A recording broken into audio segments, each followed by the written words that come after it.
it's like it's overlapping with my dinner time. Yeah, you And mentioned that. I'm in this remote place in Kerala, and the whole situation is as Yeah. it is hilarious, and there's no way to Okay. get home. Guys, we are live. Shilpa, you actually can push off. I'm Okay. just Okay. admitting people. So I think we are expecting around close to 100 plus people for the session. 100 to 150. That's what we'll be expecting. Okay. Okay. Sure. Fine, guys. We are live. Yep, everything is there. All are unmute. Done.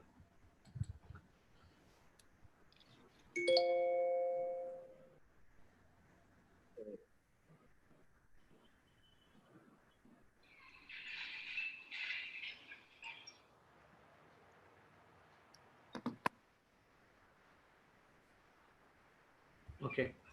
So all set. Let me admit all the people. We'll take out enable waiting room. Okay. Good evening, everyone. Good evening for one more session of GoalStreet's Career Talks. We have with us a very what I would say is a different tribe of people than what we have been having till this point of time. So I hope you would all agree with me when as we speak with them. Okay. Before we start off, as it is always the practice, let me give a brief about what we have been doing. So how many of you people have attending the session for the first time? Can I know that?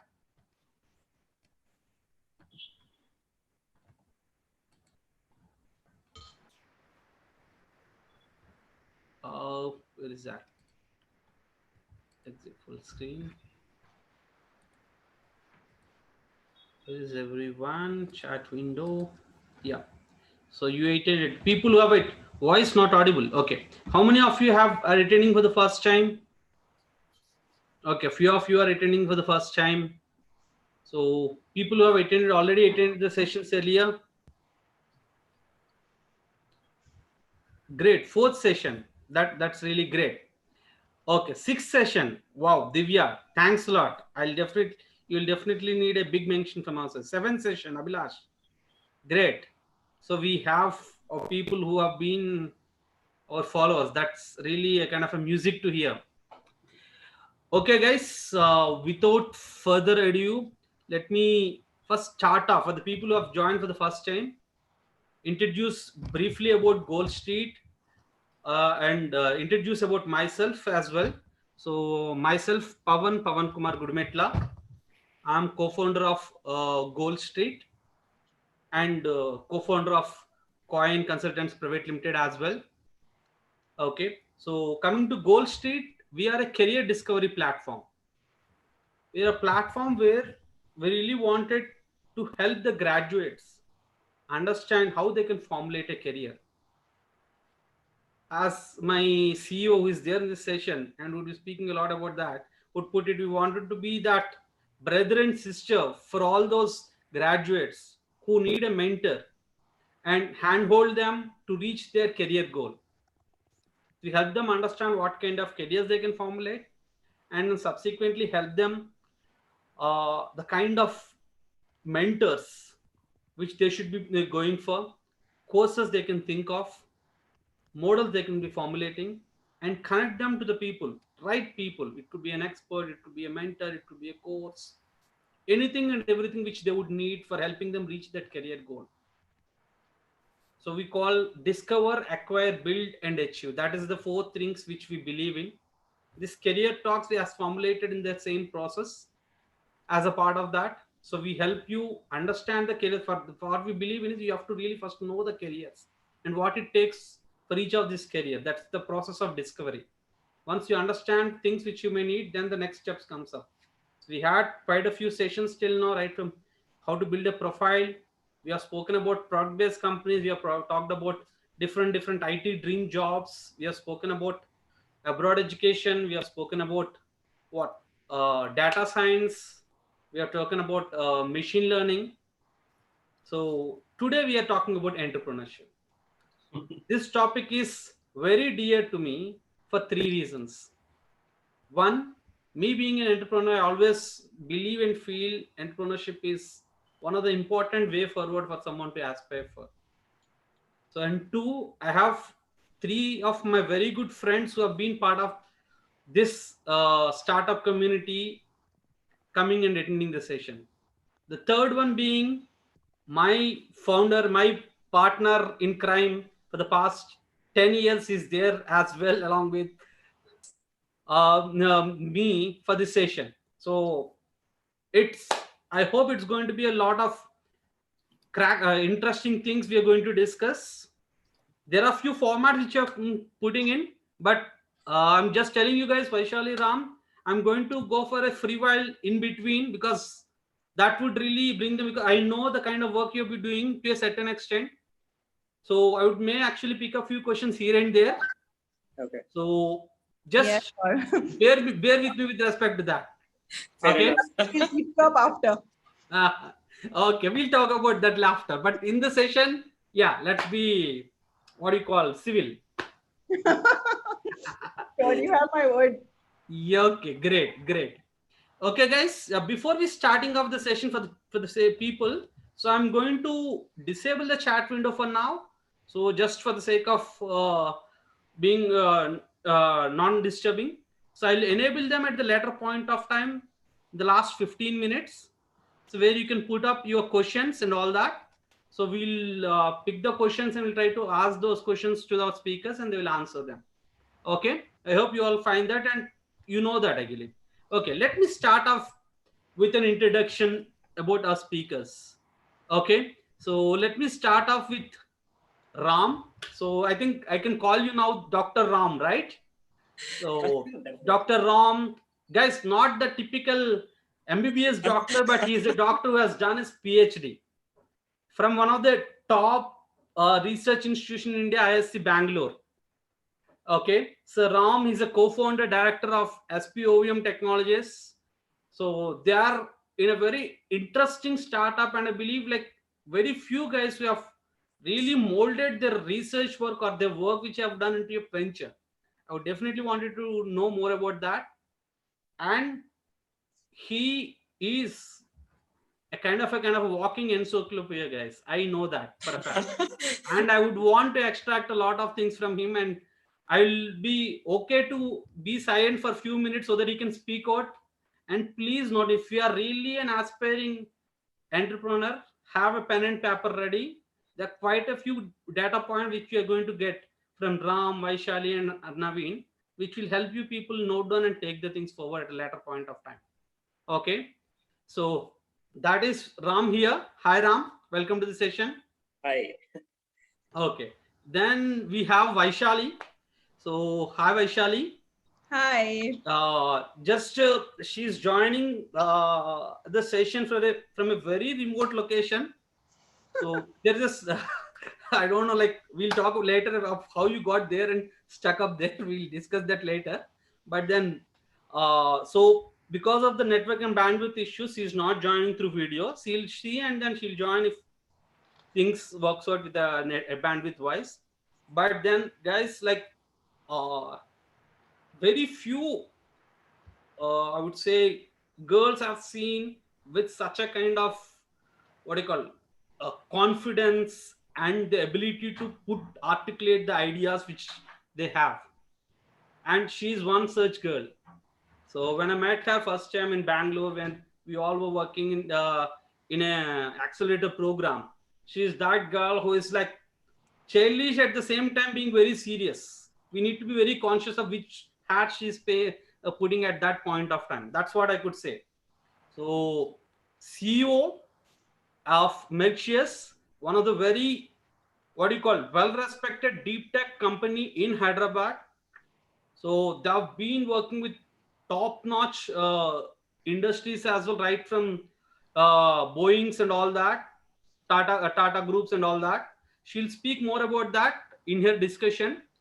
But they are the ones who actually are working in AR, VR. Very rarely people venture into that kind of segment. Maybe that's another thing which we have a lot to discuss with her. Okay. Welcome to the session, Vaishali.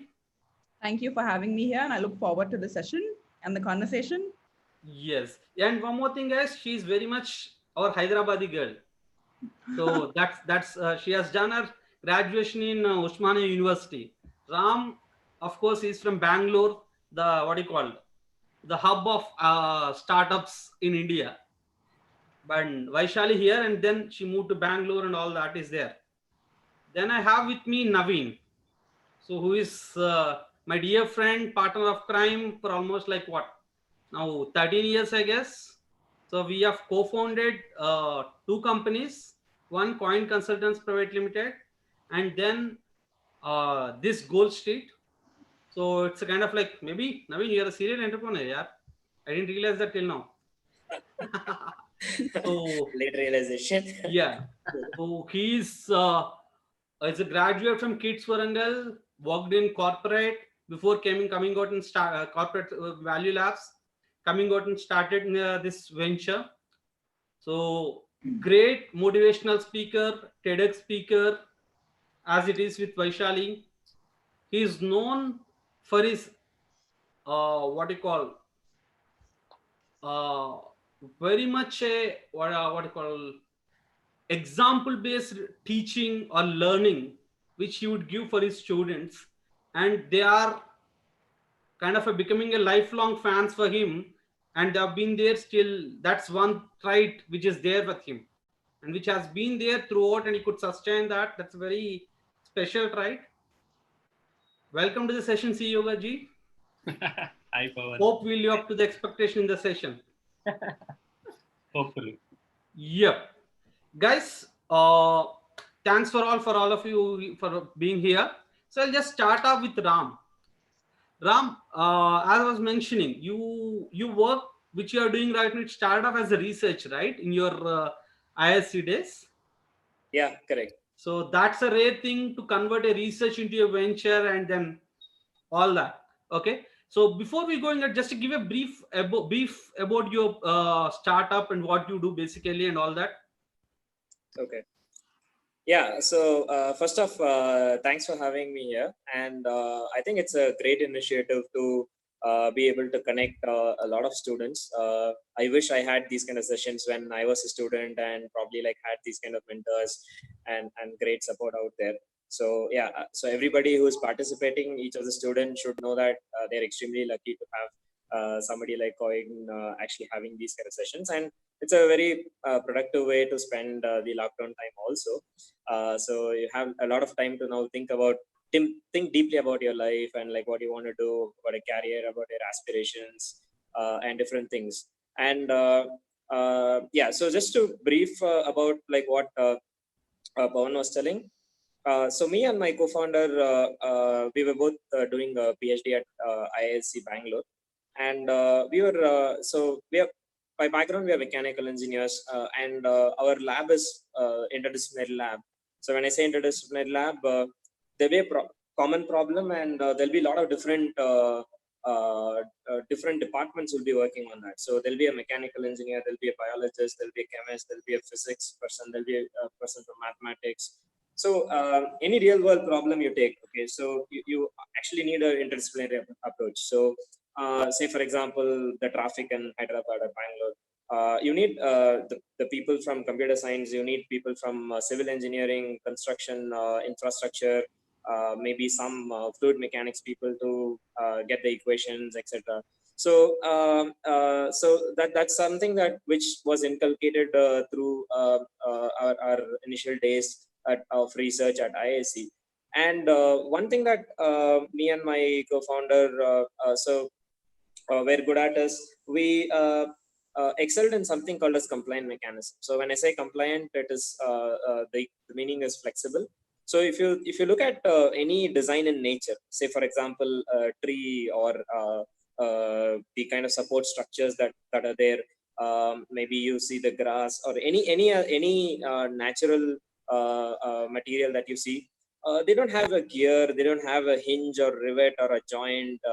So they're always like one single structure, slender, flexible, and they do a lot of interesting things with the kind of design which is already there. So the man-made design is distinctly different from the natural design in some sense. And our lab was trying to exploit this design technique. And so we came up with a lot of different instruments. So for example, you could make something with a single piece. So the advantage of making something with a single piece is you have fewer components, so there are fewer ways it can fail. So you can just make a single mold.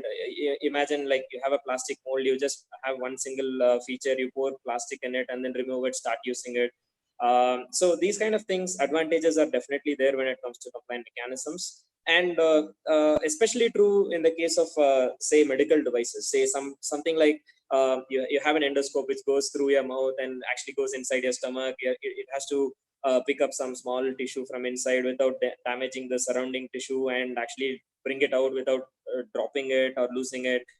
In the small hole which you have inside of the at the center of the endoscope, you want to be able to send multiple instruments. So many complicated requirements are there. So especially when it comes to medical devices, you don't want to have something like a mechanism which has say 20, 30, 50 different components. So the fewer the number of components, the better it is. So that's where we found that our compliant mechanism technique, which we worked on during our PhD days, is really useful. Then one other thing that struck us was, so we could just publish a lot of papers, journal papers. So you make something, a new device, then you publish it, like, okay, you generate some enthusiasm around that. So a lot of these things were kind of built during our research. And then we found that after everything, it just goes into the shelf. It's getting shelved. So it doesn't actually meet the people who need to use it. Say, for example, maybe there is a device which can reduce the cost to a farmer. There could be a device which is a medical device which is made in India, which can reduce the import costs. So now we have a huge impetus on Make in India, all that. So right after a PhD, me and my colleague were just thinking like, okay, why not just take a leap of faith? So let's give it a shot. Let's try starting our own company and then trying to do some kind of a medical device, and then see if it actually works out. So we consulted a few companies. Then we found that our designs are really good as compared to the existing designs elsewhere. So that's where we said, okay, fine, let's give it a more serious try. So we narrowed down on what is called as ART. Today you see infertility is a huge problem, and you see a lot of clinics, ART, IVF or test tube baby centers coming here and there. So if you see the crux of the problem, is that the efficiencies have not improved for the past 2 decades. Like 20 years, nothing has improved. There's something definitely wrong, right? So it's like people want to go to Mars today. Now they're thinking of a backup of humanity on Mars. So we are worried about the backup of humanity on Earth. So you see the population dwindling. Now we have this COVID, all these kind of scenarios now. So that led us to actually looking at, okay, so you're an engineer, so you can bring different perspectives. So you look at the hospital like something like a flowchart, like, okay, these are the different things that are happening. So this is like the bottleneck. So it's like you put a Ferrari behind a bullock cart. You know your Ferrari is going to go at like 5 km/h. So you should know where to put your Ferrari, where to put your bullock cart. So these kind of things are not actually like mainstream today. So if you see any clinic run, they will just say like, okay, I have so much headache, I don't want to think about these kind of things. So that's where we kind of look at the latest in technology, latest in science, and we bring those in terms of devices and products to the clinic. So that's what briefly like what we do. Great. Just for the summarizing thing in simple terms, guys, these guys do a lot of bring in a lot of technology into medical devices. Okay, so if you are an engineer and still want to contribute to a different field at a mechanics and biomechanics level, so there are quite a few students across the other branches who are asking. These guys are great examples.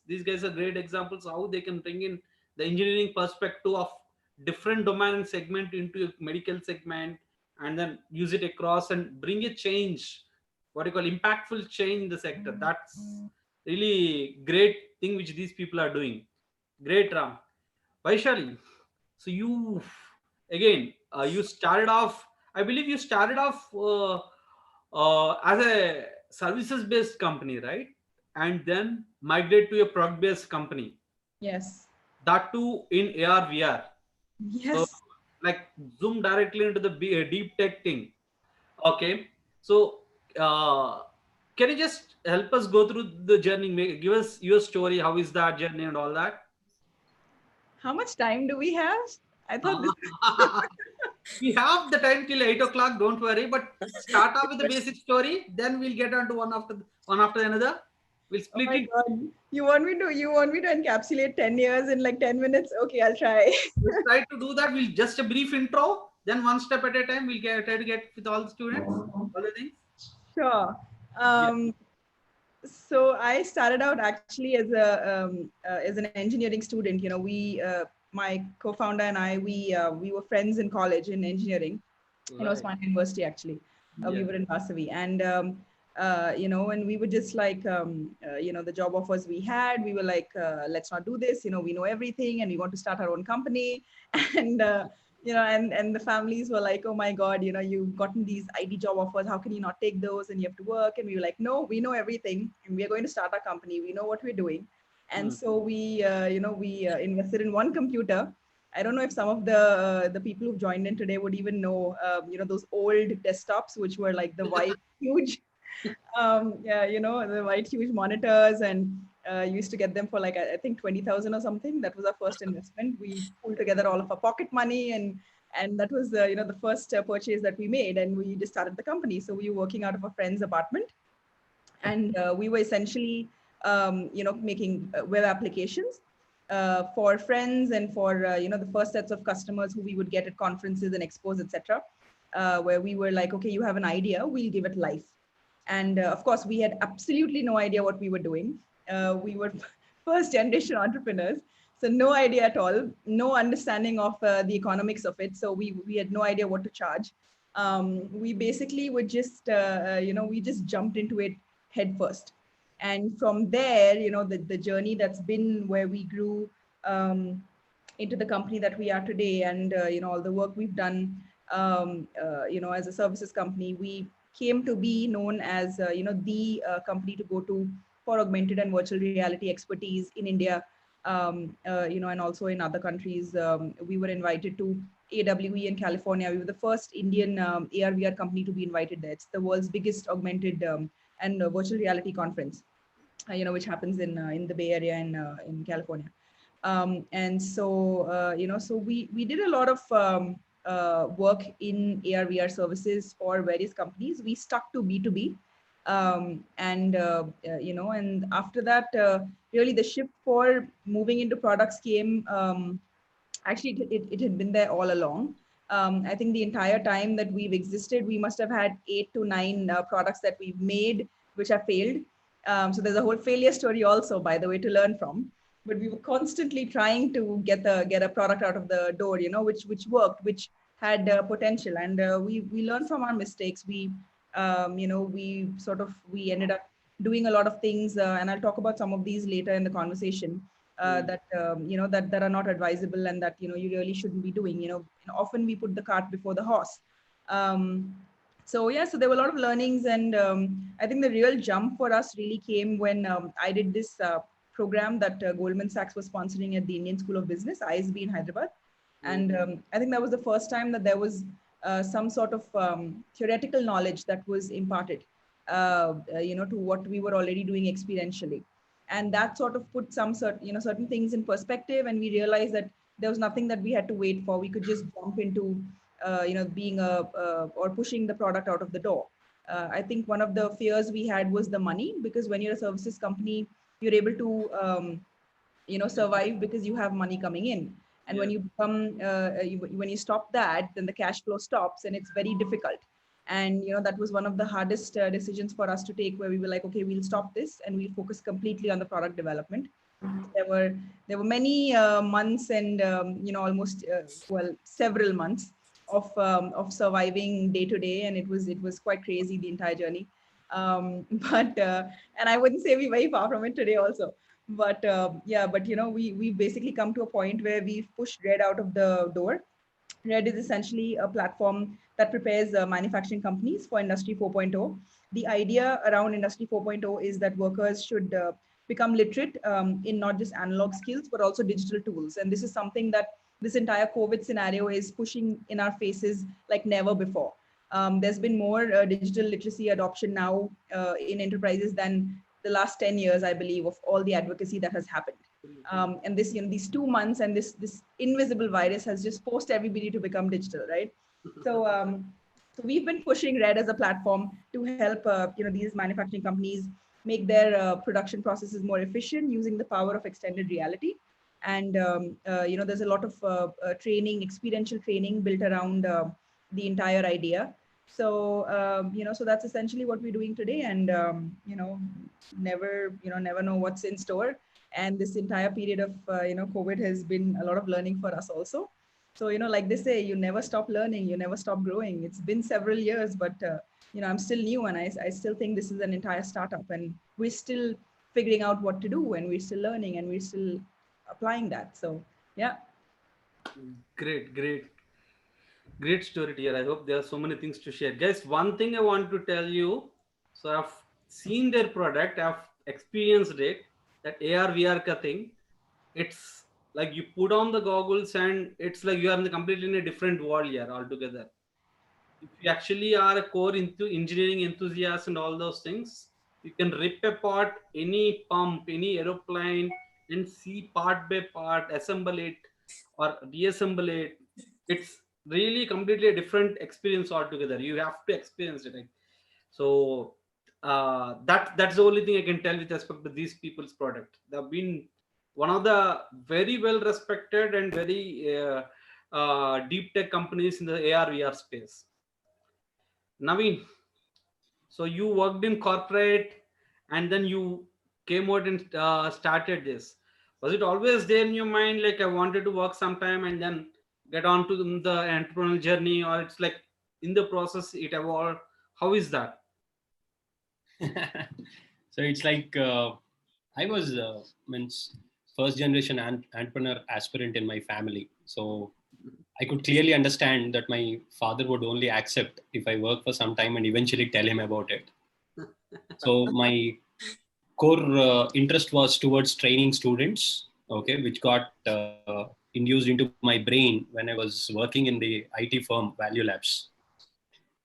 And in parallel, I started exploration on various kinds of training programs being conducted at that point of time. I tried writing business plans and working on the market survey, going to colleges. And that's when I met all my four friends, including you, joined in strengthening the idea. And that's how we all started Coin. But the more important aspect which I wanted to tell to all the students is, guys, when we started Coin, okay, the primary vision was to enhance the employability skills of students. It was, we were doing good. We were training thousands of students. We added new states, doubled and tripled our clients year and year. But frankly speaking, we were not satisfied. Okay, as student was not consistently pursuing the training programs with utmost interest to reach his career goal. Now, I think there are around 83 or 80 students in this group. Okay. Now, if a program has been deployed in your college for around 1 month, okay, will it be every day with the same kind of interest you join and you work on the assignments, whichever are given in the training programs? I don't think so. Okay. If you take a batch of 100 people, I could clearly see that 20 to 30 people, okay, have complete clear vision on what they have to do. But the last 30 people, they don't know why they came to the training program. And the people who are in the intermediate level, from 30 to 50 or 60 people, who have interest, but they want to understand where it will take you all. So we were struggling with this, okay, because of this inconsistency in students' goal or discipline. So that's when a small experience happened to us, and I just wanted to tell you all how GoalStreet happened. Okay, frankly speaking, we are very happy with whatever we are doing till now. Training students. Okay, we trained 1 lakh students last year. This year we are training 2 lakhs. Next year we train 3 lakhs. Okay, but as I told you, we were not satisfied. completely satisfied with the way inconsistency in students taking up that knowledge. So that's where we thought of coming out with with this platform called GoalStreet. So we went on with the program of United Nations, where every training program was taken up as a second step. And the first step was counseling them, giving them a roadmap of, okay, what is your short-term goal? What is your long-term goal to reach your actual career goal? And we liked that methodology. Before any training program, a student has to be counseled and make him understand the importance of the training program and where he'll reach if that training program is done. To connect the analogy. Okay. So that's how we thought, okay, let's first counsel each and every student. We did few POCs, like proof of concepts, in few colleges. And trust me, wherever we have first completed the counseling part, gave some guidance, told them that, okay, this training program is important for you to get there. And from there, if you want to get to your career goal, you have to take up this program. And students were completely changed now. They understood, okay, why they have to take up that program. And we could see in the same program which we have taken before counseling and after counseling, it was 30 to 40% of improvement in the impact which we are creating in the training program. So guys, that's when this product called GoalStreet got evolved. Okay, so in this product, we discover the goal of a student by making him write some psychometric assessments, okay, and talk to him, okay, on a personalized call, where we will give him all the short-term and long-term goals. Okay, he has to set for himself to reach his career goal. And what is the next step? The next step is he has to acquire the skill. So we provide him free resources from where he can acquire the skill, both on the self-learning platforms and instructor-led platforms. We will also give him the paid platforms, okay, paid resources, which are very nearby to his location, and also the online. Then the next step is he builds his profile, okay, where we actually came out with a concept called PQ. Students, you all know that the only factor which is making you all come up with good percentages is like from first year onwards, you continuously have exams. And if you say that, okay, you don't have an exam from first year to fourth year, and directly in fourth year, you have an exam, okay, which calculates the marks for all the 4 years. Okay. Will you be able to come with such kind of percentages you have? I don't think so. Because every semester you have an exam. Yes, that could create that instinct in you saying that, okay, yeah, okay, so that academic quotient is there parallelly running with you. So that is like that. We also created a concept called profile quotient, which will be on the day you onboard into our portal. From that time, continuously, whatever you do in to reach your short-term goals and long-term goals, your profile quotient will be built, which you can showcase to the corporates. So this is how we pivoted from manual training processes we do in our engineering colleges to a new product called GoalStreet. Yeah, Pawan. Great, Naveen. Thanks a lot. Okay, so before we getting into the startups and other journeys, I'll still remain at this core important question about what does it take to be an entrepreneur? What skills or abilities someone should really have? Like, how would I know that I'm an entrepreneurial material as such? Is it an inborn thing or it's built? It can be built over the years. How is that? So this is a big question which has been there for me as well when I was there. I'm sure it's a very important question quite a few of the students have. Ram, can you just start off with you? Then I'll ask the same question with other people. How is that with you? What does it really take to be an entrepreneur? Okay, so see, there are different connotations to what it takes to be an entrepreneur. So I'll just give you my thought process, but it's totally like my take on it, but it'll definitely differ with other people also.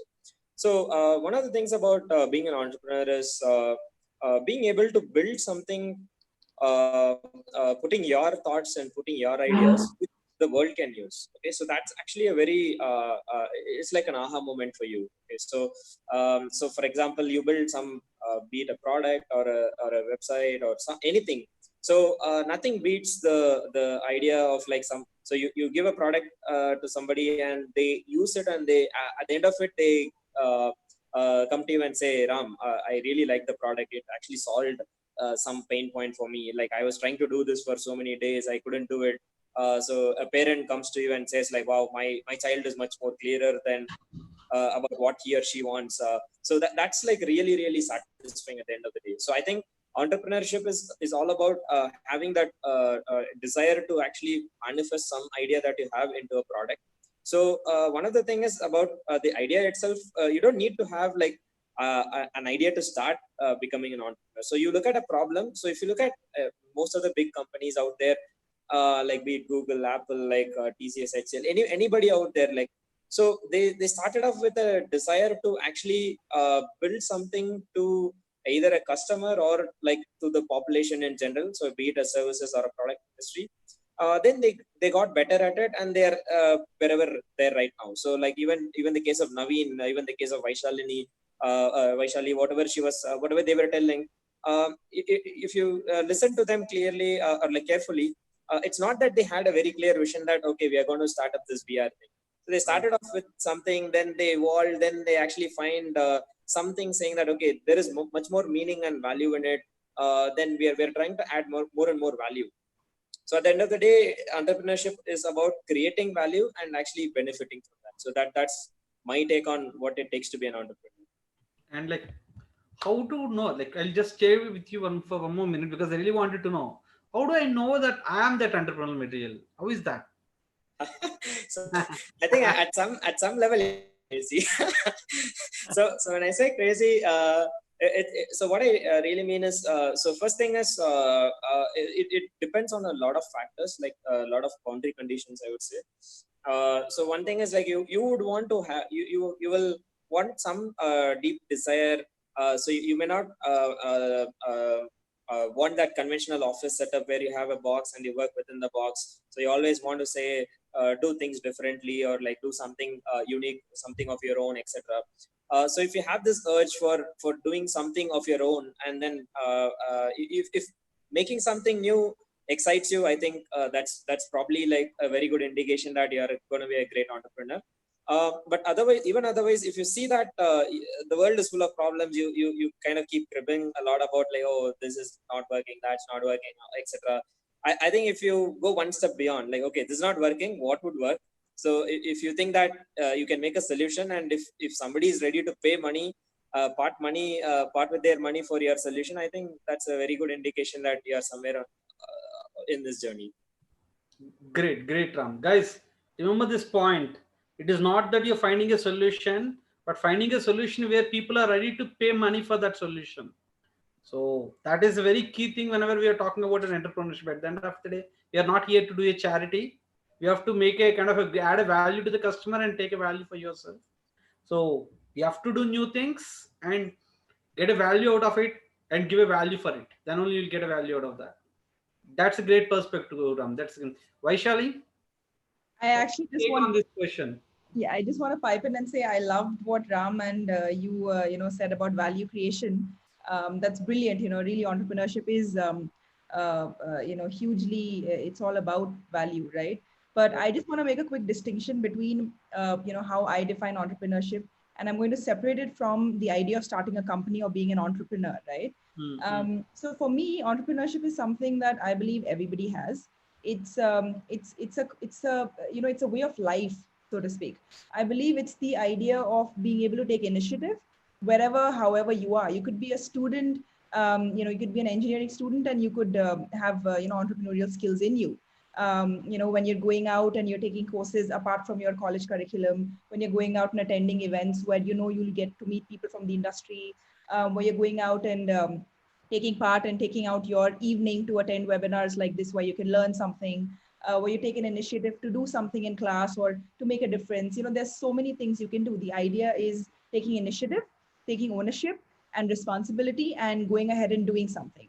right? And you could do this, like I said, as a student. You could do this in a corporate situation where you're, it's in fact it's defined as entrepreneurship, where you're in a team and you have to take decisions, where you have to take the lead on something, where you take initiative. It's all around that, right? A woman who is a homemaker, she's an entrepreneur too, in that sense. She has to take decisions daily on, what to make, what not to make. And with this whole Corona situation, for example, what vegetables are available, what's not, what's, how do you best optimize, then who to delegate duties to within the house. There's just so much involved, right? Right. So just going back to the idea of entrepreneurship, it's something that I believe all of us possess, right? Um, as a lifestyle, it's a way of life, and you feel that you don't have it, you build upon it. It's about going out of your comfort zone and taking initiative. On the other side of the coin, with regards to starting a company, I completely believe that it is all around value, right? As Ram said, you are giving value. It's a give and take, right? It's basically an exchange. It's a barter system. That's how business has always been run. You give something of value to somebody else, and they give you value in return. It could be money. It could be friendship. It could be, whatever this is. This is, all of life is around a give and take system. And if you look at startups aren't about, okay, so we're going to start a company and we'll be famous and people are going to call us to their colleges to talk, and we'll be TEDx speakers and we'll raise so much money and we'll get funding. That's not what a startup is about. Starting a company is about starting a company. It's starting a business. It's something where you're trying to create something of value, with somebody, like Pawan said, will pay for, because that's how monetary transactions or business transactions work. You could be a social entrepreneur where you're also doing something of social value, but even social entrepreneurs charge for it, right? It's not charity, because then you're an NGO. If that's the way you want to go, that's great too. But the idea of starting a business is such that there is a give and take of value, and you're able to build a sustainable system. It's not an overnight story, and it's not about how much money you raised. It's about creating a sustainable business. And that is essentially what a lot of startups, I believe, today forget. And a lot of and it's become cool now to have a startup. I remember when I was starting a company, everybody thought I was a fool, and now it's cool. And you know how the world changes in a few years. But those are absolutely the wrong reasons to start a company. You're not cool. You're still a fool, by the way. That bit has not changed. Like Ram said, you have to be a little crazy. But the idea is you need to know why you're doing this, and it's not an easy journey. In fact, one of the Twitter founders, he says, behind every overnight success is 10 years of blood, sweat, hard work, and tears, which nobody talks about, because that's really the truth. We're not all Mark Zuckerberg and one day, suddenly you become Facebook. How many other startups are there out there? In fact, there are statistics where, they say that 97% of all startups shut down within the first 3 years, because they're not able to sustain. They realize that they're not able to create a sustainable business. And you know what? That's okay too. Failure is all about learning. A lot of the issue around startups today is also, I believe, the idea of the fear of failure. We're so scared of what people will tell us, and they'll be like, oh, I told you so, and you were never meant to do this, and you don't know how to do anything. And there's so many negative connotations attached with failing, which also makes people become very scared around pivoting. So Ram mentioned, we pivoted a lot, and plenty. And in fact, I even mentioned early on that there were plenty of products that we created and they failed. So there was a lot of pivot involved, right? So the idea is being flexible, being able to understand what the need is, that you're not creating something in a lab like a mad scientist and you expect that the world will buy it. We're not all Apple. No, we aren't.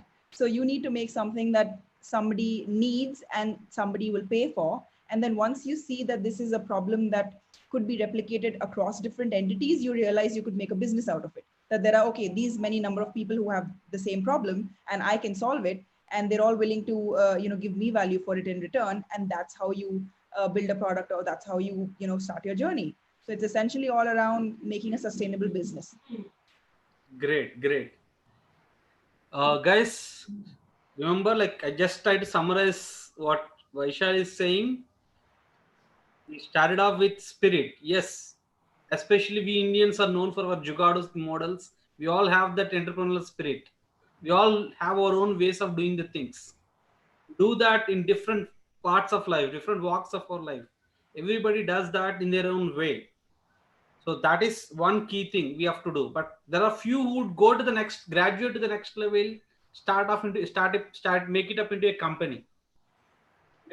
company, in a way that it creates a value to the people which it intended to make. That is one part of the story. And then for that they are willing to pay. That is another part of the story. The third and most important part of the story is they should be able to consistently do that. You should be able to consistently generate value, and they should be willing to pay for you in a consistent manner. And as a whole, this is not going to happen overnight. It's going to take years and years of perseverance. There's quite a few examples. So for every startup which we see has got funded, there are hundreds of startups which lost the journey and they're actually closing down. It's all about understanding, if you want to really be an entrepreneur, that perseverance, patience, consistent effort, progressing irrespective of what people may say. They may call you fool today, tomorrow they will call you cool once you have all the things. But still you are the same person, neither the fool nor the cool. You are that guy who is crazy, doing your own way of things. That is the only thing. Okay, so it is like you have to find your own way, you have to believe in your own way. That's when you actually can do that. Okay, Naveen, I'll definitely want you to add few points here, because this is the core essence which I keep hearing from students, like whether I can do it or not and all that. That's the reason I'm staying on this question. Please, I mean, your perspective on this. Vaishali, you nailed it. Frankly speaking, you have showed the other perspective. Other than starting a company, the entrepreneurship journey and all, okay, you actually took the crux of how every person has an entrepreneurship quotient. Okay, that was really good. And I just wanted to take a small one example, students. It's like I had a major accident, okay, 7 years back, and I had to hire an auto full time for at least 7 to 8 months. Okay, and that auto driver, see, I would have gone with many auto drivers previously also, but that auto driver was really awesome, guys. Okay, I'll tell you. See, what is that entrepreneurship spirit? Okay, what is that qualities which makes a person differentiated to be an entrepreneur? Okay, his ideas and thought process. Okay, he has a kid who was studying engineering. Okay, and he wanted to send him for masters. Okay, so he decided to work for 4 to 5 hours more. Okay, at what time? In the night. So now, while we were coming, because every day 1 hour he used to leave me at my office. So every day, so whenever we start our journey with discussions. Okay, how much did you earn today? Okay, he used to tell awesome ideas of, okay, at 1 o'clock a train will come. At that time I go to that station. Okay, at that time compulsorily they will pay triple the amount, sir. Okay, and when sometimes he says, sir, today it is going to rain, so I have to pay at this place, okay, so that I'll get more money and the customer will pay more. I was shocked. Okay, why is he thinking like that? Okay, and I used to ask, Arey, you are going so far, if it is not there, no, don't mind, sir, I have tried it in best of its form. Okay, what? Not only that guy, I used to see a few other, recently in the COVID season also, we used to have a Sunday market, okay, every week. And there would be one lady who used to sell vegetables. Now in COVID, there is nothing like a Sunday market now. Okay, now vegetables, it was very tough for her. Trust me, she has gone with so many innovative ideas. She spoke to the apartment people and she took phone numbers of everyone. She started calling those people and asking, what all do you need? I was shocked. So every person has the appetite of entrepreneurship, guys. The only thing which matters is how they are fine-tuning it on a daily basis, every second, how they are fine-tuning it. Back propagating with the errors, again doing it. Back propagating with the errors, again doing it. And if you have that small metal of continuously back propagating and doing something, you are an entrepreneur. And setting a company is all about creating value and getting financial profit, as those people have told. Okay, so if you have that trigger, guys, just go ahead, okay, and improve it to the maximum level. Thank you. Yeah. Thank you, Naveen sir, for the Recurso program. I think that's neural networks. Yeah. Right, Ramnath. Okay, great, guys.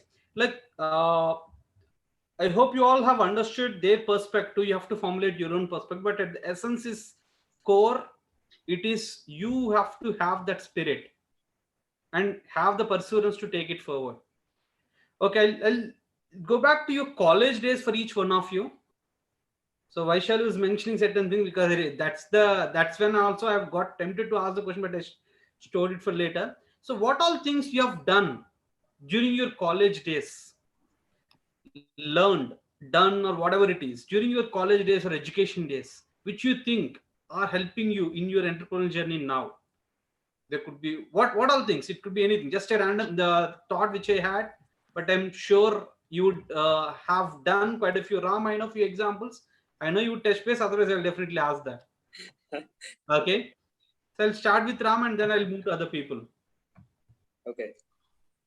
So yeah, I think I'll just go back to the kind of things I was explaining. That you build something which people want to use, and you like that, and people kind of supported, and you get kind of encouraged. It's basically like a positive feedback loop. So one thing is like during so I'm a mechanical engineer by training, but during my undergrad days at NIT Trichy, I happened to be a part of the web team, which builds the website for nitt.edu. So that's how I got introduced to web. So I learned, I picked up PHP, HTML. So I'm just curious, so I just keep learning whatever is kind of interesting for me at any given point of time.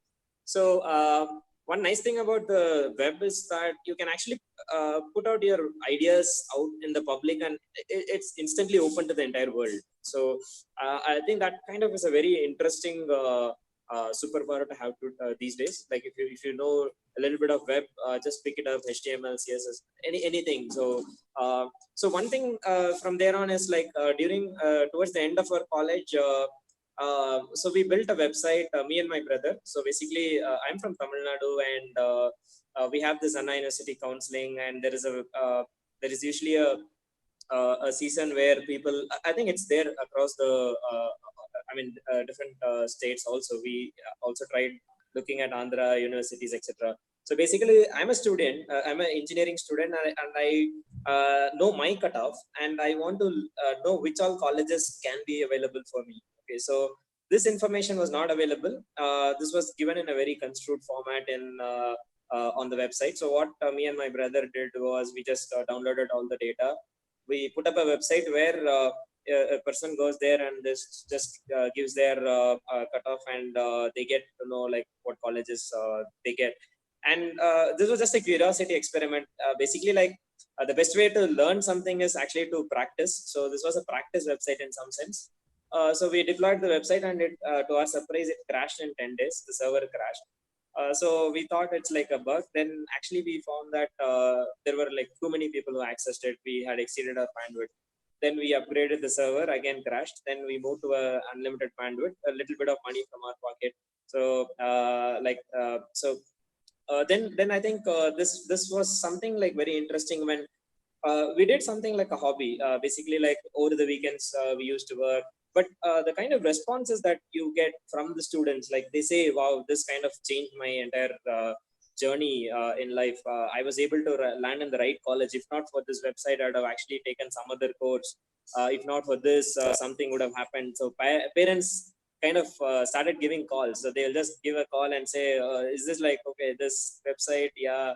Oh, then, oh, thanks a lot. I was able to counsel. I went with your app into the counseling hall, and it actually made a lot of difference and all that. So you feel like, wow, okay. So to this date, I think the website is still running. We maintain hardly, but I think it is still surviving. So, but something towards this, we did a few experiments during our ISC days also. So we put up a few innovative solutions. We kind of solved some issues for some companies. We consulted some companies. So basically, as students, so for any student out there, your biggest learning is going to be the kind of education or the kind of experience that you have. So education is like bookish.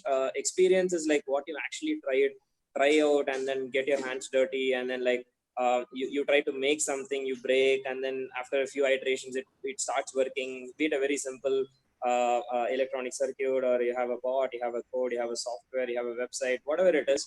Try to get your hands on. Okay, so that's much more valuable. So I would prefer a guy who has learned machine learning for 6 months, but who has tried hands-on for 1 year, rather than somebody who has learned machine learning for 1.5 years and not had a hands-on, like zero hands-on. So I think that's probably like one of the key takeaways which helped me later on. So during our college days, we also kind of participated in a few competitions, like the Baha SAE, and we won a few awards there.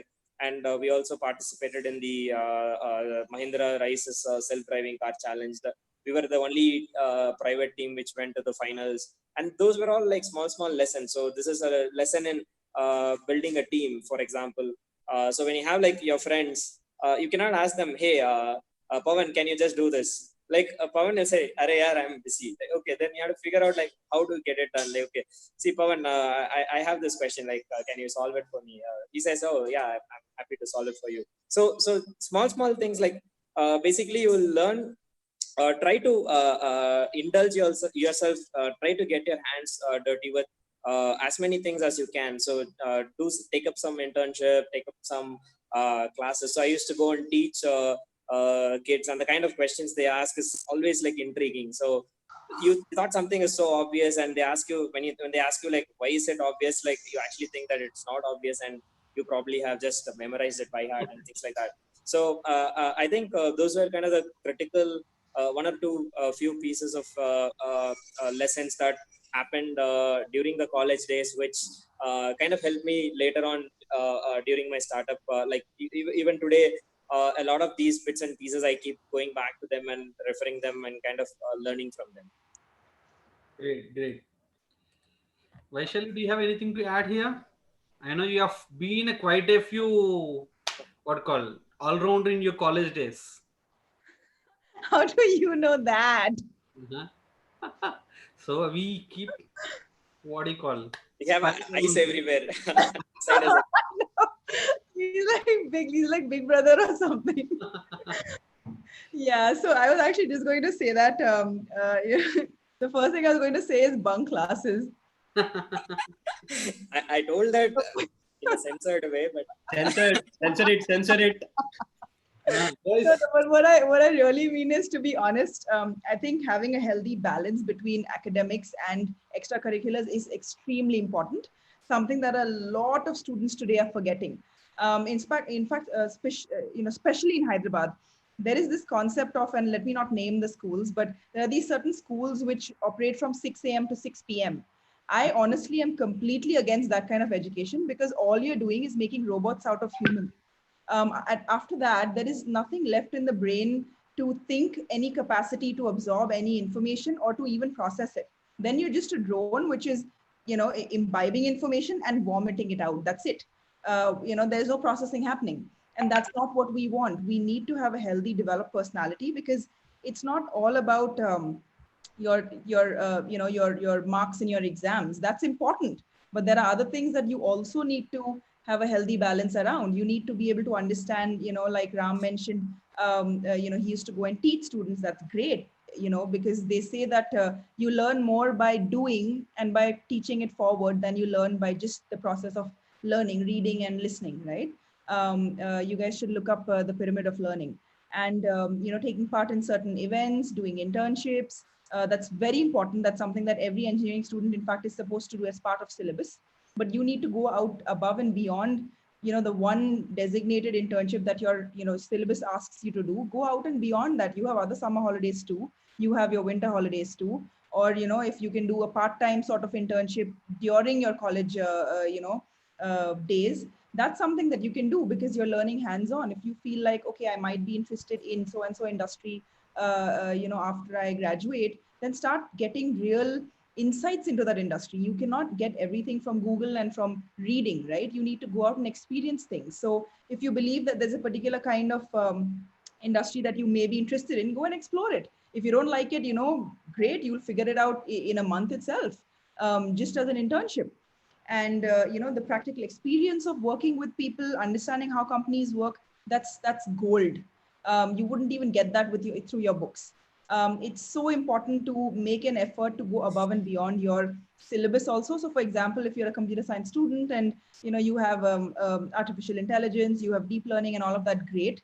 But if you don't have augmented reality, virtual reality, or any other technology that you hear of, big data, go out and learn about it. There's so many courses available online. There's so many organizations offering you data around it, just to get a sense of, okay, these are all the options out there. Because beyond college, you could end up doing a master's, you could end up joining a job, you could end up starting a company, whatever it is, you need to know what you're getting into, to get a little bit of research information around it, instead of just jumping headlong into something and being like, okay, I have no idea what I'm doing.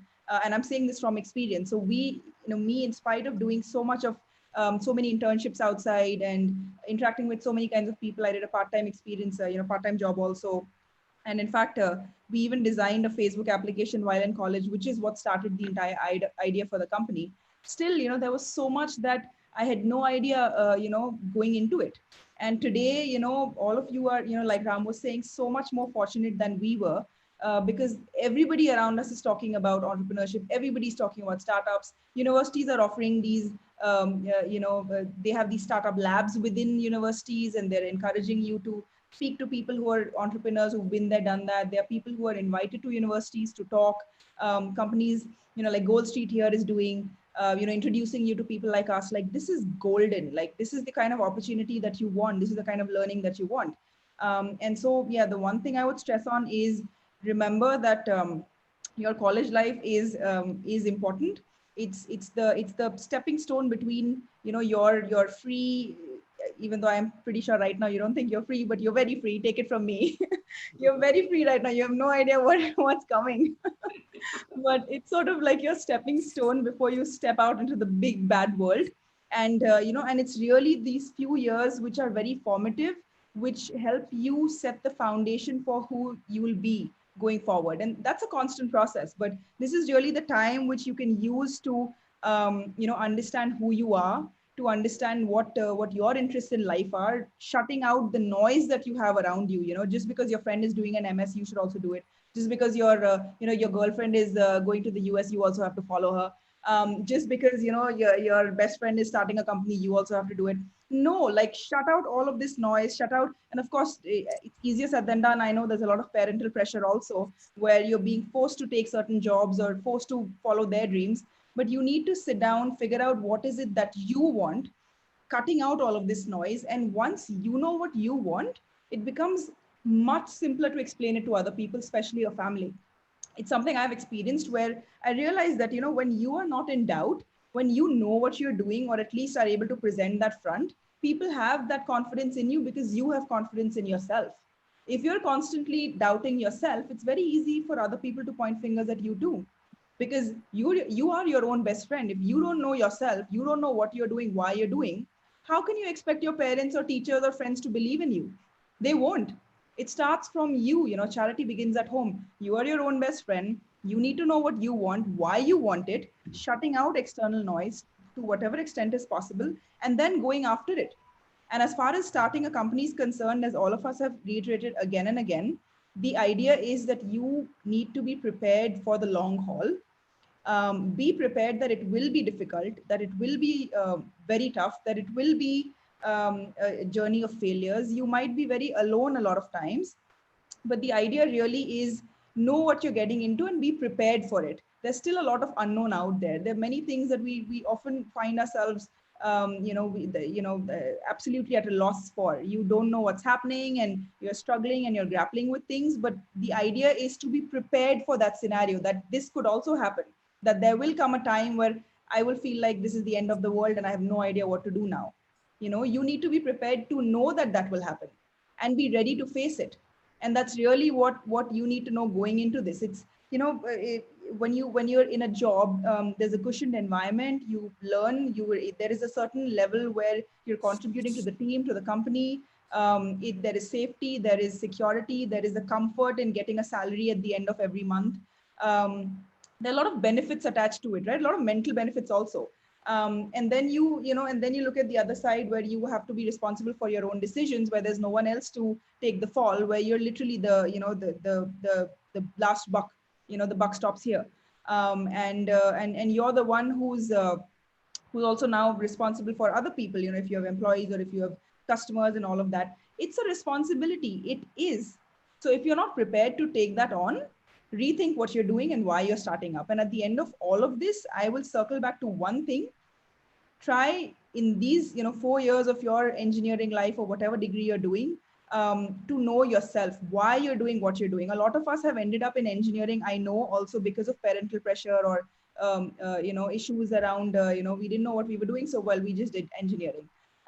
Okay, maybe, but now that you're here, everything happens for a reason. You come to this place, you have these opportunities, you are the person you are. Use it to figure out what is it that you want next, and the only person who can answer that is you yourself. And that's what I would say. Use your college time to find that about yourself. And if that takes you, across the country, across the state, maybe other countries for internships or experiences, go ahead and do it with whatever is possible. There are plenty of opportunities today out there. Even for those who are not able to financially, sponsor, say, going to another city or state, there may be companies offering internships which are paid. And plenty of that happens abroad also. There are organizations like ISEC which give you internships abroad, which help you get them. So there are plenty of opportunities today. You just have to go out and look for it, and don't expect that things will fall on your platter while you're sitting there, and then one fine day you'll wake up and you'll realize, okay, college is done, now what? Oh, let's start a company. That's not how this will work. And I can tell you that right now. Great, Vaishali. So I wouldn't dare to summarize that. You have done it. Okay. So before we get into the last leg of question, and there are 3 important questions which I wanted to ask you people. I would pick each one of you to give the answer for that, so that we can quickly get into the next final Q&A stage. So when is Ram? I go with you with when is the right time to start a startup? Is it right after the education, because you're talking about students, or have gained some experience of 2 to 3 years, then move on to that? Or it's like first settle the things down, go do it in the mid career, which used to be the age old way. I know you people are the what you call anti theory for all that, but when do you think is the right time? Okay, so first disclaimer: I have not worked for any other company other than my own startup, so answers are going to be biased. So I think the best time to start up is probably when you think that you want to have something of your own, you want to create something of your own. When you have that itch, I think that's a good indication that you want to start up.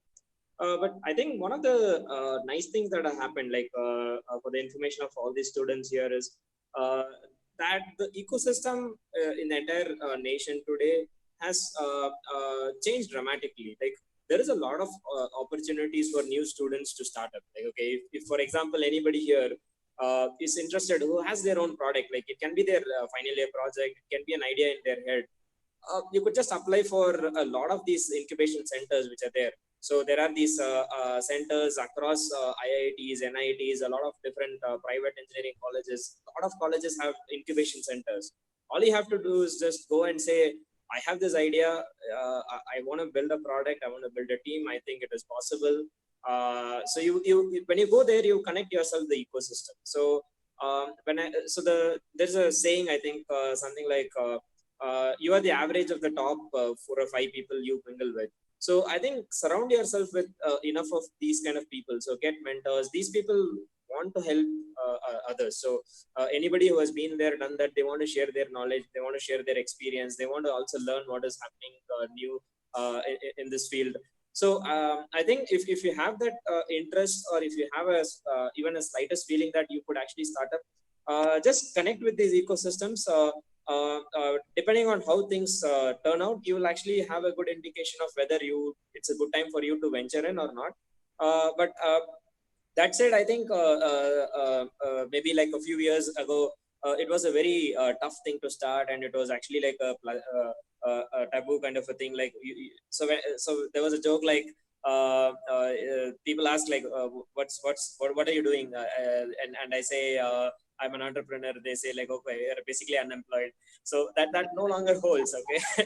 so today the situation has turned a lot in favor of entrepreneurs, in some sense that the government is willing to actually create a lot of startups, empower a lot of startups, and think of it in one way that startups creating a company is indirectly opportunity to give a lot of jobs, create a lot of wealth for the nation. Like when you create IPs, or when you create patents, when you create a product that sells, you're going to generate, you're going to empower a lot more people, okay, than being a part of a team. So if you think that, okay, you have the slightest urge to do that, connect with the right kind of people. Just don't bother. Just give Pavan a call, or like give Naveen a call and say, Anna, like I want to do this. Like these people will connect you with the right kind of mentors or right kind of ecosystem.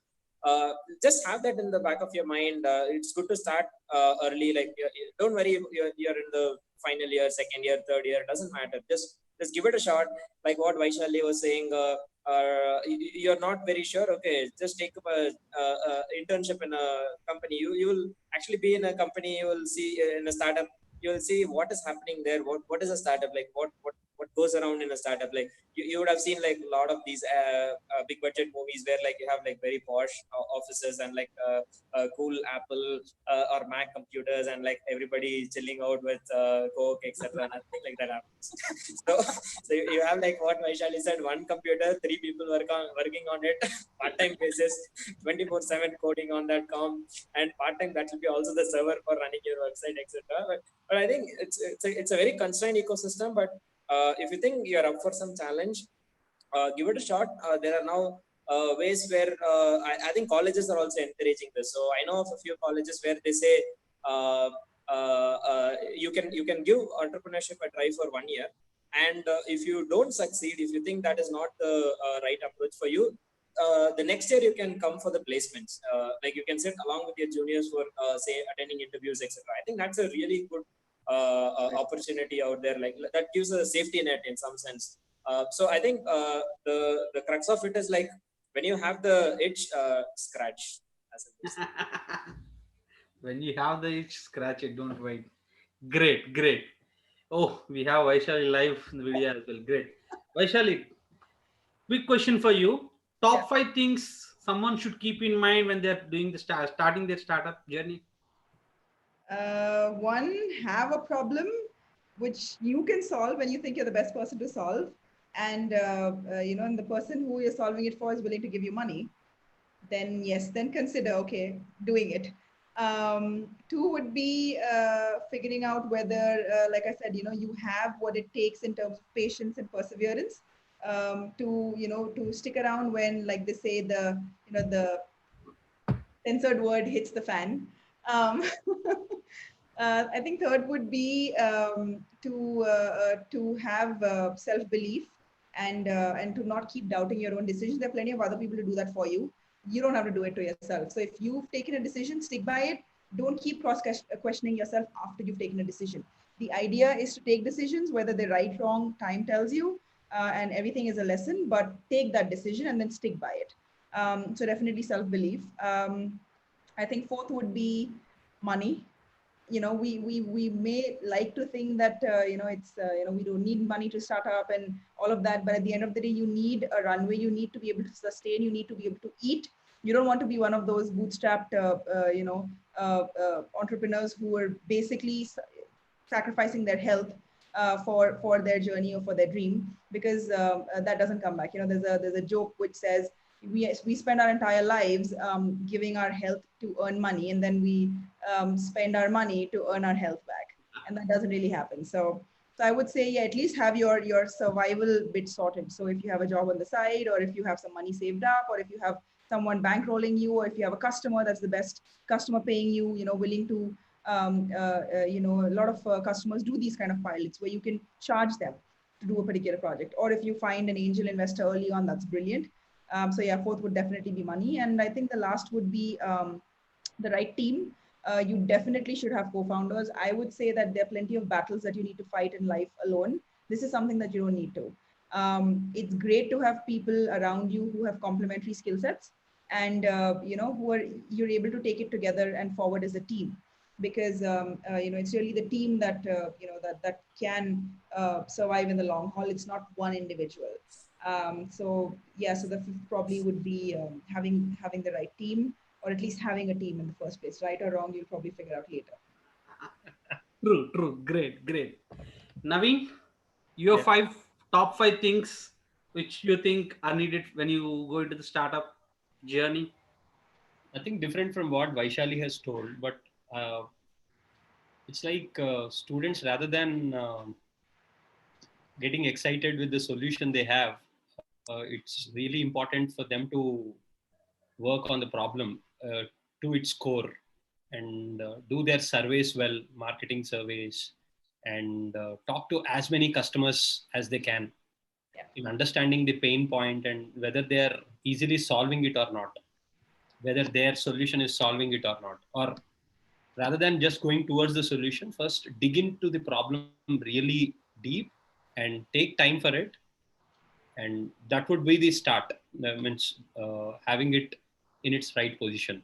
Okay. And the second point is packaging it well when we are sending it to the market.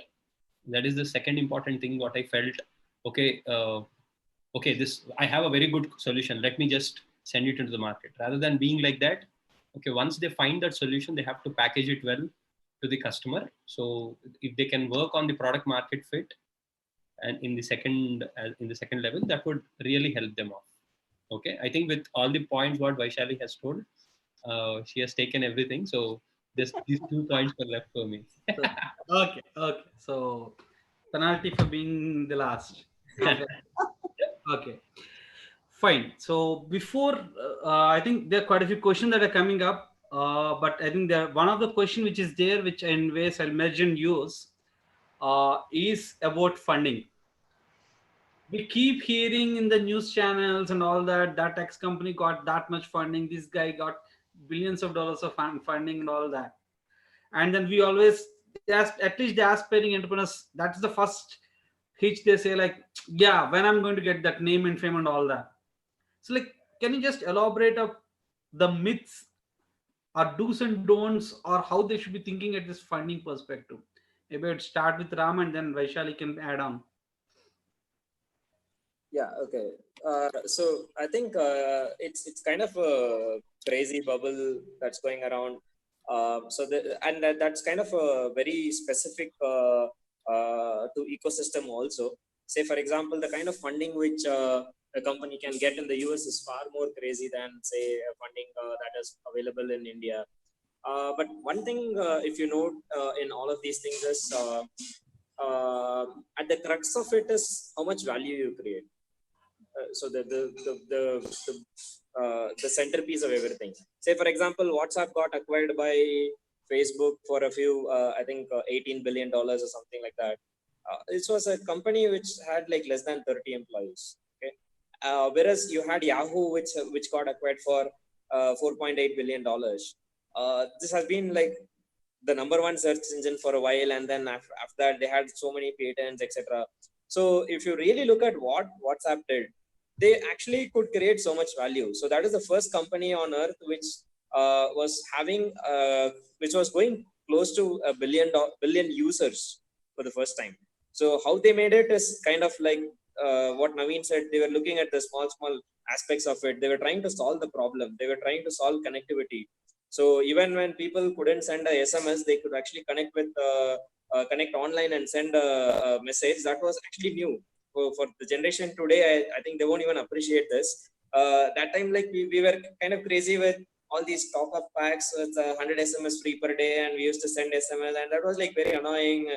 You will not know whether it has gone to the other person. Like WhatsApp actually nailed every single problem with the conventional SMS had. Today, it is just a channel where you get spam. That's it, as simple as that. Conventional SMS is ruled out. So if you look at Facebook, the kind of valuation, if you look at any big company, I think at the crux of it is creating value. So if you are able to create so much value that people want to come and participate, it's like Naveen is building a company, Pavan is building a company, Vaishali is building a company, which if I use my 1 hour of time, it gives me value worth tens of hundreds of hours. So whatever I could do in 100 hours, I actually can do it in 1 hour in using their products. Then I'd be happy to say my 100 hours is worth this much money. Okay, so if this product is costing less than that, I'd be ready to buy that. Now, if you solve a problem which kind of is scalable, so you imagine like every single person on earth would want this kind of a problem, would want a solution for this kind of a problem. I think your valuation can go like extremely crazy. But at the end, there was also a subtle say heads up from Vaishali regarding all these fancy items, etc. So you have to know that for every say $1 billion valuation company, there have been so many other companies which have shut down. So that is one part. I'm not demotivating, but I'm just saying these are the facts. The other thing is each of these company would have built over a period of time. It is not like overnight success, like what Vaishali said. Every overnight success had like say a few years, like 10 years or 5 years worth of hard work and toil, etc. So I think it is definitely a thrilling thing. So when you start a startup, like many of the mature mentors, so even for us, our mentors were asking like, what is the exit you want? Like, what kind of, how do you want to see your company after 10 years? Do you want to make it listed in the BSE and NSE stock market, or do you want to actually sell the company to somebody else? Do you want to actually like keep going, growing and adding more products to the portfolio, etc. These are very critical points to think. These are definitely like the pros of being an entrepreneur. I don't think if you are an employee in a company, you get to look at even or like think about these kind of interesting things. But you should know that you have to wait it out and never stop creating like exponential amount of value. Great. Vaishali? So I equate funding and this whole process with a very simple analogy, which I read somewhere. So I believe a startup journey is like taking a road trip. You need, you're in a car, you need fuel to run the car, but your journey is not about how many petrol pumps you visited. It's not about how much fuel you filled in. And that's not your destination. Your destination is something else. This is the fuel you need for the journey. And a lot of us get so lost in, oh, this person picked up that much money and this company got this much funding. Firstly, you don't even know what the terms of their funding was. So there's no point in comparison. You don't know whether it was an acqui-hire, whether it was an acquire. You don't know whether they sold like 90% of the company. You don't know anything. So you don't even begin comparing. The media likes putting these numbers and names out because they have something to write about. What you get from it is what what you want to learn. Okay, so what you would like to think is, okay, so this kind of industry or this kind of company is being valued at this much. What do I learn from that, right? It's not about, oh, this guy raised $10 million, I've raised nothing, I'm a failure. That's not how this should be looked at. And again, like I said, funding is not your destination. It's part of your process. Your goal is something else. This is something necessary if it's required for you to fuel up, but it's not at all your destination. So don't ever confuse that, to everybody who's starting up. And the other thing I want to talk about is regarding valuation. Like Ram said, it's all like, it could be anything, like from 0 to 100, based on so many things. Even people in the industry often have no idea what these valuations are based on.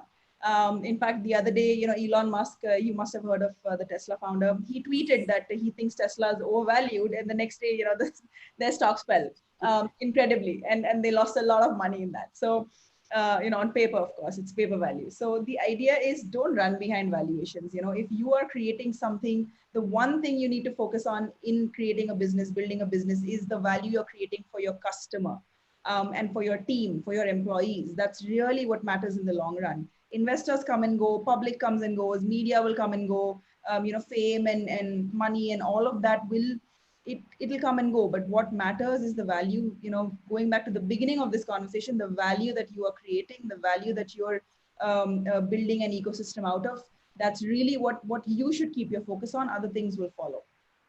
Okay, great. So one question that has come up, like especially again for you, Vaishali, you being that woman in the entrepreneurial circle, which they still are what you call at minority. So how Right. your take as an entrepreneur with women being there in the tech industry as a CEO? Mhm. How is that the whole experience, whole journey, and what are the things which you have faced for all the girls? There are quite a few girls who have joined the session who would really like to listen it from you. Right. One thing that I would like to bring up here is, and I'm glad that Pawan from the beginning has described me as an entrepreneur. A lot of times people call me a woman entrepreneur, which I find quite interesting because I have never heard the term man entrepreneur. I don't know if any of you have. They define us with our gender first, and then they say, "Oh, this person's an entrepreneur, but let me define their gender first." So, a man is an entrepreneur by default, but the woman has to be a woman entrepreneur. And this is one of the biggest issues I find around entrepreneurship and how gender is seen here. There is a huge difference between equity and equality, and I want everybody who's in on this conversation to please Google this. And I don't know if any of you have seen that image of three children trying to look at a football match, and they're all standing. So there's one who's standing on the ground, then there's another one who's shorter who needs to stand on a small stool. So now they're at equal height, but he's still unable to see to see the game. And then there's a third one who who's been given that impetus, but he's sort of been lifted above the other two. So in this case, you see that, okay, equality will be getting everybody, giving everybody a stool and getting them, giving them the same opportunity. But equity is about giving more to the one who really needs it, giving that extra push, that extra impetus, but remembering that you still do it, to achieve the same objective, to not put them on the other side of the field, which a lot of organizations today do, right? When you call a woman an entrepreneur, you're equalizing this, so you're bringing them into the same fold as everybody else. But when you demarcate them, sometimes it may be needed because you have to give that extra impetus, extra push, because a lot of women in entrepreneurship are a minority. But when your goal becomes just around that, then you're going against the entire objective. If you're bringing gender into this entire equation, just to glorify the gender bit, it's not serving any purpose. And so what we see here is, we're all students. I mean, all of the people who are attending this conversation, you go to a college, you go to class, you will have male and female both in the classroom, right? When you attend a conference or a webinar of this sort, or you attend an internship, or there are any opportunities around you, next time you're there, why don't you start inviting some of your female friends also, and then you see how the audience numbers change.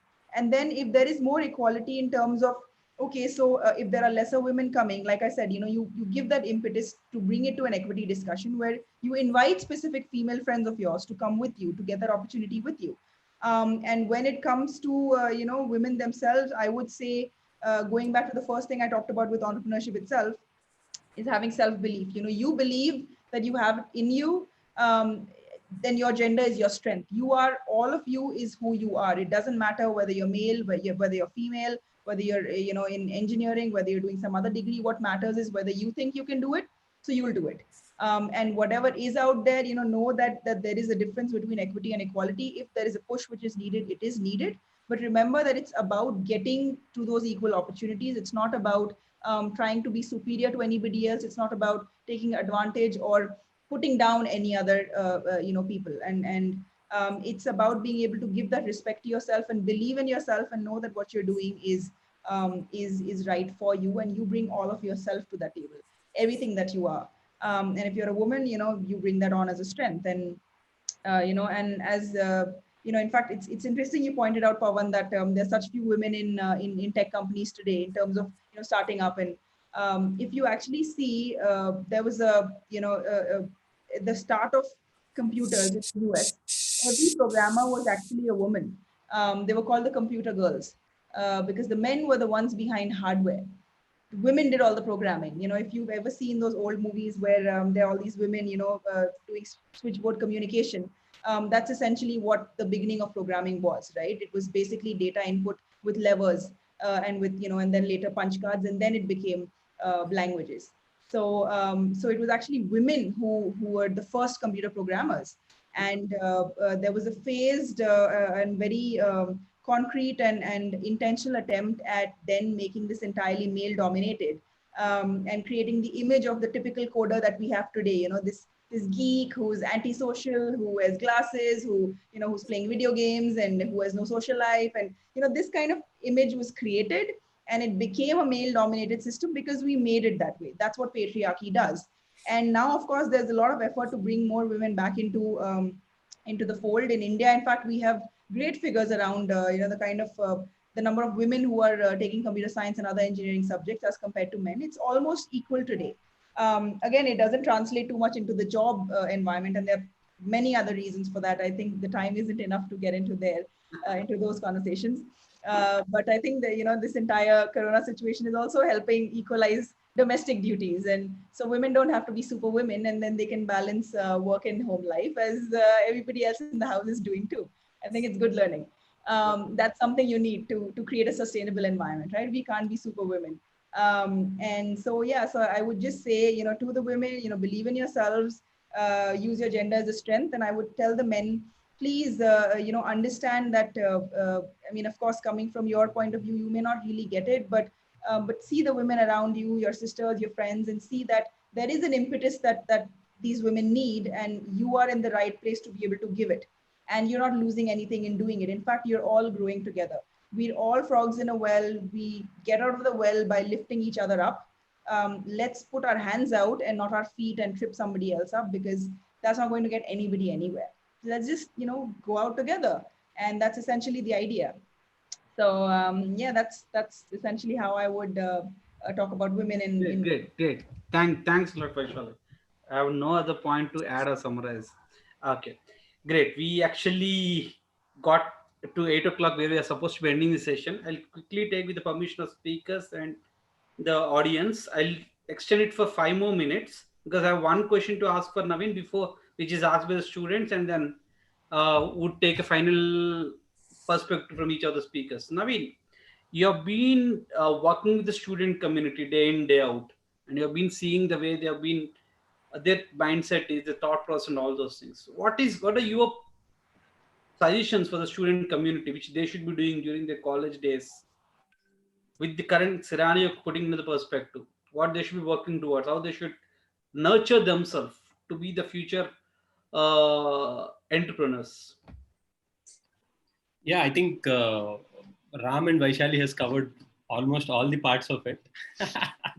But two important points which I feel like, okay, if I tell at the last, students will have in their minds. Take home message. Go ahead. Yeah, take home takeaways.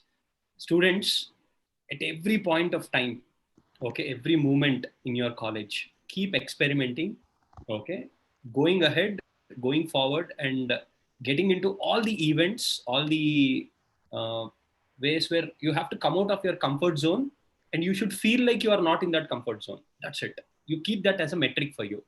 On a daily basis, keep that as a metric of, you should never be in your comfort zone. Go out of it. Okay. Try something new. Okay. Just ask yourself today, okay, how many days it has been you trying something new, which is very difficult for you. If you ask that one question, it is more than enough, guys. And somebody was asking in the chat that, did you experience any of these kind of situations, the present COVID situations and all, how to tackle them?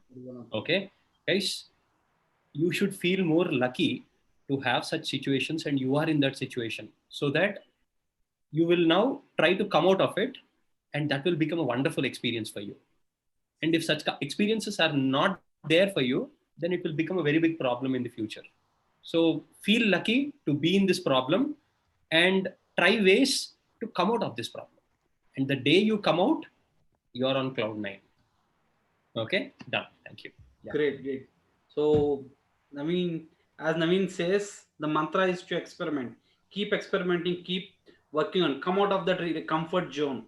It is the day you feel you're comfortable with your day-to-day thing, something is wrong. Because every day you're talking about critical situation you have faced and you have come out of it. Come on to the entrepreneurial journey. You know, every day is far worse than what we are today. Every day it's a firefighting, I always call. What do you say, Ram, Vaishali? It's all about like how you're fighting that given day so that you can survive for the next day, isn't it? Yeah, like I said, we're still living it, right? I mean, Yes. even Corona, the whole world is going through a very different phase right now. I mean, the biggest companies have no idea what to do, and the presidents and the prime ministers don't know what to do. So we're all back to square one. So everybody is on the level page. It doesn't matter whether you're a Google or a startup. Everybody is working from home. You have equal opportunities to grow. So, final pointers from you, Ram and Vaishali. Any final pointers to our students? I would just say,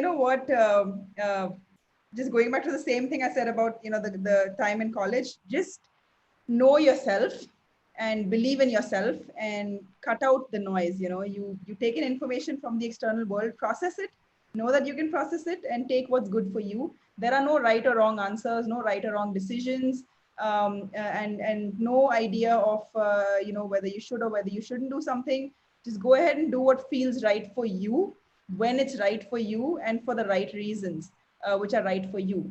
It's all custom. It's what's right for you. There are no standardized answers. Great.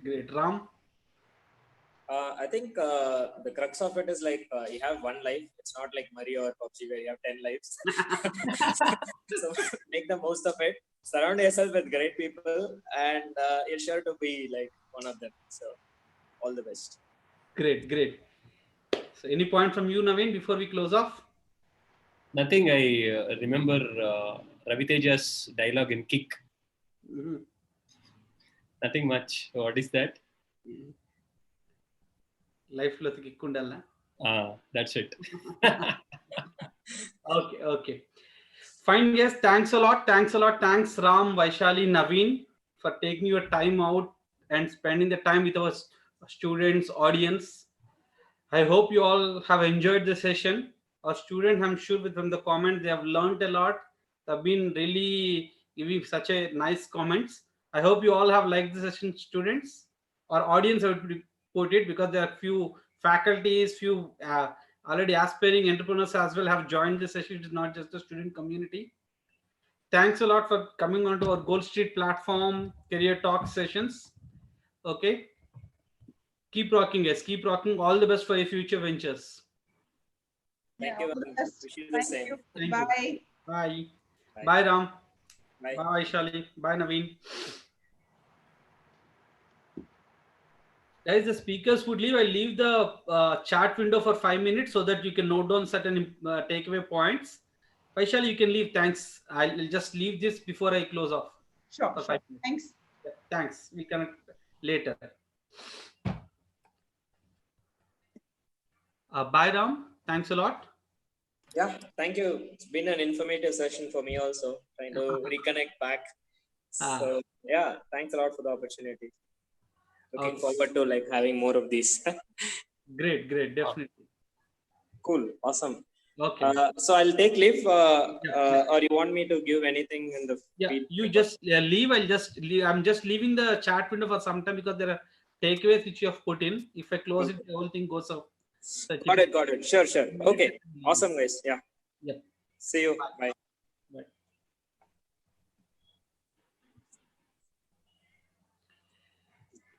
Okay, guys. So I hope you all have liked the session. So before